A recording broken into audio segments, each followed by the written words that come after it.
Hey folks, I've got a problem.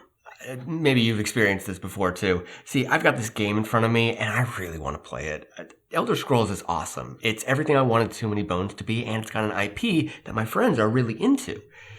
Thing is, those friends don't know how to play this game, and they don't play a lot of really heavy games in general, and I'm looking at this almost 100-page rulebook that took me a really long time to get through, and now you're telling me that I have to impart all of this knowledge into their stupid brains? Well, here's the thing. You probably don't need to teach them everything.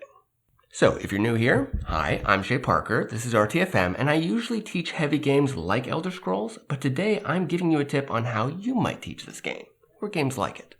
And what we're talking about today is the fact that with some games, you can teach the bare minimum to get started, and then give more info as the game goes on. So here's how it works for Elder Scrolls. Each player is going to have a player mat, they've got some dice, player abilities, simple stuff. And you're going to want to do the tutorial fight, even if you're not planning on going through the whole tutorial, because you got to teach the basics of combat. And I mean the basics. Only focus on what's directly in front of your player, so their combat abilities and what the enemies on the board can do. And you don't even need to tell them how you set up the board, because honestly, only one person really needs to know that in the first place. Anyway, once you've done all that, just get started with the fight. So now they've gotten a taste of the gameplay, and they're hopefully excited to move forward, which means it's time to choose a starting quest and teach the overland map stuff. And you can keep going like this. After the next fight, teach them about spending XP.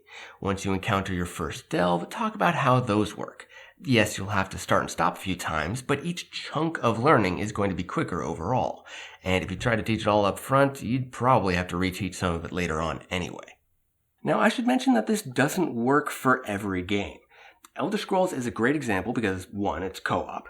2, there are several distinct parts of the game that can be taught separately. And 3, all of the AI and environment mechanics can be handled by one player who often doesn't need to explain why these things are happening.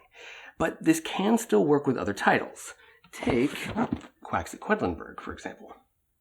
Or I guess it's just called Quacks now. I actually think the new box art looks great, fight me in the comments. But the thing is, with this game, even without really knowing how it works, you can just get started immediately. You give them a bag filled with chips, the right chips obviously, and then have them start pulling. You tell them what to do once they pull a chip, but just have them keep going until they bust. Because, in Quacks, it doesn't really matter if you bust on the first round, so just have them go until they do that.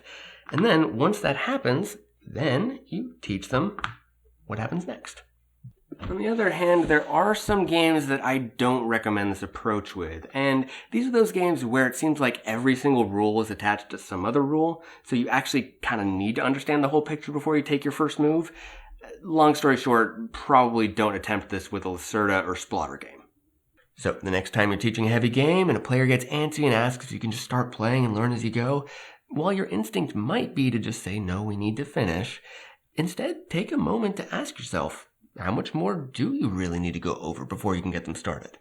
It won't always work out, but a lot of first-time players, especially those who aren't as deep into the hobby as you might be, will appreciate it when it does. And that's all I've got for you today. I hope you like these how-to-teach videos because I sure do enjoy making them. So if you did like it, please let me know in the comments, like the video, and if you are so inclined, maybe even subscribe to the channel. I'd really appreciate it. Either way, thank you so much for watching, and I'll see you next time. Bye.